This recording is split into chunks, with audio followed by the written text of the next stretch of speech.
bio. Welcome back to my YouTube channel, by Inspiring Others, where my goal is to inspire you. In this video, I want to talk about not knowing who's watching.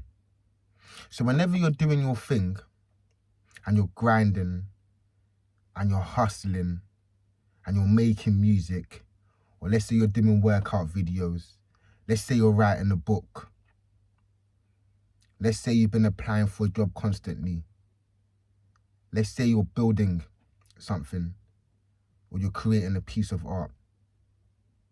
Whatever you're doing in your field, you never know who's watching. For example, I remember my first job, applying for my first job. And then those were the days when you had to give paperback CVs. I'm talking like I'm Asian. I'm not that old. I'm forever young. Just yeah, anyway. So I remember just going across different high streets, Oxford Street up and down with 100 CVs on a weekly basis, handing my CV to every shop, suited and booted. Yep, can I speak to the manager, please? Here's my CV. Can I speak to the manager, please? Here's my CV. To the point that my friends didn't see me. I was on getting a job. 100 CVs week in, week out. Anytime I had a day off from college, that's what I'll be doing. Done it for a few months. Let's say 2 months at most. Then one of my friend's mum heard about me handing out the CVs and looking for a job. The reason she heard, because I think she must have asked my friend, right, where's Kenneth? He's like, right, he's looking for a job. And she heard about my constant grind, just putting in the effort of handing out so many CVs and getting no phone calls back. And I think she was impressed. So what she done, she had a friend who was in a estate agency. I'm a estate agent. He runs his own company. And she said, I know somebody, Kenneth. She invited me over and she told me she knew somebody who could possibly recruit me. Putting us in contact, he gave me my first job. I was a trainee estate agent. Didn't last for so long because it was based on commission and I wasn't, let's say I never had the long-term vision. But big him up because, you know, he gave me opportunity. And, you know, who would have known of me handing out those CVs, it would be somebody outside of those shops I was handing the CVs into that will present me opportunity to get my first jobs. I never knew she was watching. So big up my friend's mum. But what inspired me to do this particular video is the other day, it was my friend's birthday. So we had a few people around a gathering. And, you know, many friends, old school friends came. During that meetup, there was one friend who came to me. He's actually a friend of a friend, so we rarely see each other, let's say on a yearly basis or on some occasions, but it's not often we see each other. Then he was like, Ken, by the way, I've been watching your videos, your stop smoking videos. I'm like, what? He's like, yeah, I've been watching them. And your other videos, I like it. I was surprised because he's not somebody who I deem to be on social media like that. So he's telling me how he just, you know, respected me being honest about trying to stop smoking and how he's experienced the same struggle. And he also commended me on coming back on part 2 and saying I smoked. He was like, that was where, you know, he took his hat off for me because he's like, right, not many people would do that. And just on that note, I remember doing the part 1, announcing to the public I'm going to stop smoking. Then when I smoked a few days later, I was like, I can't come back and say I smoked. I announced it. I said I'll never smoke again. Even before that, one of my cousins were texting me, Ken, what, you stopped smoking? Are you sure? What do? I say, nah, I can't hide the truth. I got to live my truth. I got to be real. So I came back and made a part 2 and admitted to my flaws. I'm only human. I'm not perfect. And he was like, you know, he was just explaining his personal struggle with smoking and how he's cut down on his journey. And hopefully, you know, I wish him the best on that journey. Hopefully he'll get there soon. Big up Vernon. And I'm due to do a part 3 regarding smoking. This ain't the video. So that made me think, right, you know, I never knew he saw that video. And he said that how, you know, he related to that. And he found it inspiring in some way, shape or form. I didn't do that video for him. I done it just to put on my YouTube and to put on my Instagram. I never thought it would reach him. And especially him saying he's been going through the other videos, you know, it just made me think, right, you know, the work is paying off.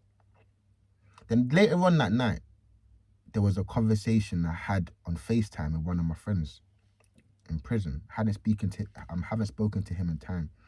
Last time we saw each other was my birthday, a few years back. And even then, hadn't seen him years before then, but we just clicked. He rolled out. It was random. You know, we had a great time together. Then I hadn't seen him again until I heard he was in prison recently. But anyway, his cousin was FaceTiming him. Then, you know, big up Wasim, who's inside, asked, yo, it's Ken there, let me speak to him. So I get on the phone, FaceTiming him in prison, and, you know, we're just greeting each other, sending our regards, saying, yo, long time, brother, how you been? I'm trying to give him, you know, uplifted spirits. He seemed like he's on good spirits, and it's just good to hear from him, innit? Because we've got a good rapport. Even though we don't keep in touch, he's one of those friends that, because we've got a solid foundation, we're able to build on that every time we see each other. It's always love. So he just randomly says, by the way, Ken, I've been going through your YouTube videos and, you know, they're sick. I'm thinking, wait a minute. So all them times I used to send you my videos before, you weren't watching them. I'm thinking music videos. And he's like, yeah, I've been going through the YouTube, man. And I take the compliment humbly, and I'm like, you know what? He's inside. He's got time. Fair enough. In my head, I'm thinking, right, the only time you watch my music videos is when you're inside. That's... But then he goes on to explain, nah, Ken, especially the one regarding smoking. I'm surprised. I'm like, what? By inspiring others?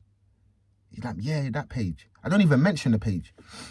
In fact, I say my goodbyes, and then later on, when I'm thinking about it, I'm like, right, he was talking about the smoking videos. That's not my music videos. He's talking about this page. And it was just, I was flabbergasted. I was surprised. I was like, how's somebody in prison watching my videos and relating to it and finding it inspiring? And I realized this is why I do it for. There's been a lot of times when I'll be demotivated because I'll release a video and get 10 views, 20 views, 35, 56, 101. But then I forget the most important thing. My video only has to get 1 view, reach that one person to change their life. I'm trying to look at the stadium and I haven't even conquered the village. Haven't even conquered my house. Haven't even conquered my head. It's one thought. One thought sends out positive vibration. The rest reciprocates. All I've got in control of is doing this video, putting it out there, and hoping somebody sees it. Well, at least 1 or 2 people. I don't want 1 view. But it comes down to the fact that I never knew a friend in prison would be watching it. I never knew another friend would come to me who I ain't seen in years and say the same thing. I didn't expect that. I'm expecting strangers to comment, or because I don't see the emoji eye comment, I think no one's watching. I rarely get comments on my videos to the extent I want them. And it reminded me why I should keep going on. Why you should keep going on. If you're releasing music and you feel you never got the streams you expected, leave the expectations. Expectations only lead to disappointment. When you put in the work, the world will reciprocate that energy. And that was just confirmation of I'm on the right path doing these videos. Because a lot of the times I'm not bothered. I've got music to make. I've got work to do. I've got other ideas I want to build on. But this is one of them. And this is part of my purpose. And never be distracted by the fact that I don't get the millions of views. Because 1 view, that 1 view can change someone's life.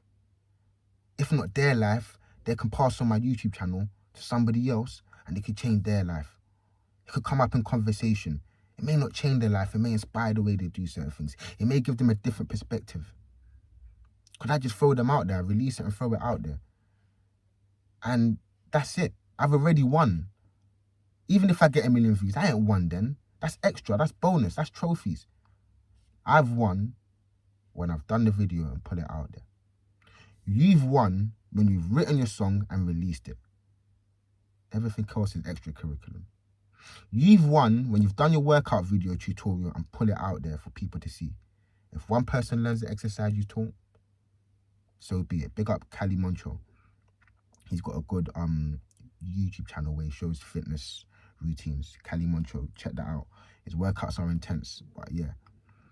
So don't concentrate on the outcome of getting so much views, because you never know who you're seeing. It could be an investor that watches your videos and, you know what, I like you, let's build. But that could come years down the line. Focus on what you're in control of. Focus on the present. Don't get caught up in the validation, because I'm there looking for, you know, platforms to repost me. But then, right, I've got the person down the road who's watching my videos and, you know, who's feeling inspired most. Why am I chasing the rest? So yeah, you never know who's watching. Keep doing your thing. Do you remember I was looking for a job? Somebody outside of that environment got me the job. When doing these videos, friends that I least expected to watch them are watching them. Keep doing your thing. And trust me, there's always somebody watching. And once one person's watching, one man can change the world. One woman can change the world. Remember, 6 degrees of separation. That means between me and, let's say, Jay-Z, there's 6 people between us. Aligned, mutuals. I know somebody that knows somebody that knows somebody that knows somebody that knows somebody that knows Jay-Z. Or whoever your aspirations are of people you want to meet or people you want to connect with in business. It don't have to be a superstar. It could be a clothing company. It could be a fitness instructor. So yeah, man, you never know who's watching. As long as God is, that's all you need. Bless up. Bye, yo.